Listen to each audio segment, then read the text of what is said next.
Motora namaa osoo ooftu kuffiste ennaa abbaan motoraa sitti dhufe maaltu ta'e siin jedhu homaayyuu dadhabnee ciisaa jirra malee. Abaarsi biyyoo nyaadhu jedhu sun gaafa si qaqqabu. Butikii deemtee surreen qarshii 1,200 yeroo siin jedhan dirree du'aa deemee shirriitti uffachaa hin jiraadhu. Waraanni baadiyyaa dhaqee sababa ittiin sireebu gaafa dhabu paartii badhaadhinaa mormuu kedhamoo kanatti ampoolii dhiistee kurraazii boo'eeffatu. Tokko dhufe eda uturra fun abjuu kootiin hojii argadhee qacarame yeroo siin jedhu maal eegaa jirtare deebi'ii fi mindaa kee si haa kennan. Mucicha isa yuunivarsiitiin naannoo Amaaraa isa qaqqabeessan yeroo jalqaba deemu yeroo boqonnaadhaa dhufu.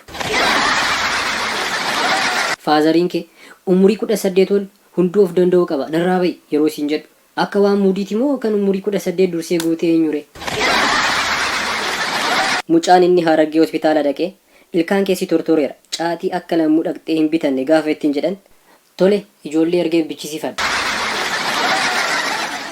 Finfinnee keessa utuu jirtu yommuu jireenyi si jibbisiisu ka'ee alaabaa aboo qabadhee masaraa mootummaa bira darbuu laata. Lafti hin naannoftu jettee barsiisaa waliin wal falmitee ennee inni si tokko mataa keessa si rukutu amma naannoftee kunoo.